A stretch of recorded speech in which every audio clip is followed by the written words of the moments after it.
वसई विरार परिसरात गणपती बाप्पाचं काल उत्साहात आगमन झालं, तर आज 1.5 दिवसाच्या बाप्पाला भावपूर्ण निरोप देण्यात येणार आहे। आता मी सध्या उभा आहे वसई पश्चिमेच्या दिवाणमान तलावात। दिवाणमान तलावात फक्त 2000 गणपतींचं विसर्जन इथे गणेश उत्सवादरम्यान होत असतं। जवळपास 1500 मूर्ती ह्या 1.5 दिवशी असतात। पालिकेने यंदा गणेश मूर्ती संकलन केंद्र आहेत किंवा तुमचे कृत्रिम तलाव उभारलेले आहेत की जेणेकरून तुम्हाला तुमच्या परिसरामध्ये देखील कृत्रिम तलाव आहे त्या तिथे तुम्ही विसर्जन करू शकता। तलावात देखील जे दिवाणमान तलाव छोटंसं आहे ते देखील कृत्रिमच आहे, त्या तिथे देखील तुम्ही विसर्जन करू शकता। पर्यावरणाचा ऱ्हास होऊ नये म्हणून पालिकेचे कर्मचारी तुमची विधिवत विसर्जन पूजा झाल्यानंतर मूर्ती त्यांच्या ताब्यात घेतील आणि इकडे जी कृत्रिम तलाव आहे त्यामध्ये असे विसर्जनाची व्यवस्था केलेली आहे। 9 प्रभागांमध्ये अशा प्रकारचे कृत्रिम तलाव बनवलेले आहेत आणि आपल्या लाडक्या बाप्पाला आपल्या समोर असा विसर्जनाचा निरोप देण्यात येणार आहे। त्यामुळे तुमच्या घरी जर गणपती बाप्पाचा गौरी गणपती असेल, 5वा दिवस असेल, तुम्हाला विसर्जन करायचं असेल तर अशा प्रकारची व्यवस्था महानगरपालिकेच्या सर्वच तलावांवर जे आहे करण्यात येते। मनोभावे 1.5 दिवस पूजा केल्यानंतर लाडक्या गणरायाला निरोप देण्यात येत आहे। गणपती बाप्पाची जशी लगबग होती तशी विसर्जनाची देखील लगबग पाहायला मिळते। दिवाणमान तलावावर मोठ्या प्रमाणावर गणपतीचं विसर्जन होत असतं आणि हे विसर्जन देखील शांततेत पार पडत असतं।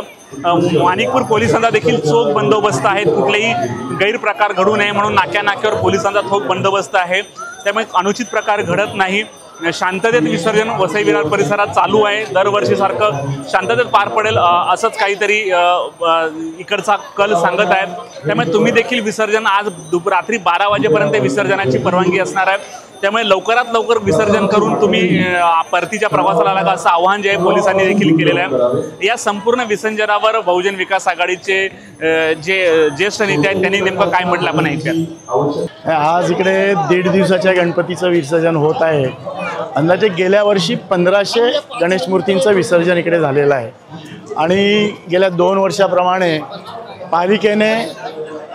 पालिकेने चांगली व्यवस्था केलेली आहे। महत्त्वाचं म्हणजे गणेशोत्सव हा उत्साहाचा सण आहे आणि आनंदाचा सण आहे, परंतु या उत्साहाच्या आनंदाच्या भरात पर्यावरणाचं रक्षण व्हावं हे देखील महापालिकेने खास गणेश भक्तांना आपल्या आव्हानाद्वारे आवाहन केलेलं आहे। म्हणजे गणेश मूर्तीचं विसर्जन करण्यासाठी ठिकठिकाणी कृत्रिम तलाव निर्माण केलेले आहेत, किंवा टेम्पोवर देखील कृत्रिम तलाव केलेले आहेत की लोकांना जास्त लांब जाऊ नये आणि कृत्रिम तलावात विसर्जन करावं जेणेकरून पर्यावरणाचं रक्षण होईल। त्याचप्रमाणे गणपती उत्सवाच्या जोडीला आपण जे निर्माल्य आणतो ते निर्माल्य पाण्यात वा तलावात टाकू नये, ते निर्माल्य कलशात टाकावं, ते जमा करून त्याच्यापासून खतनिर्मिती होते।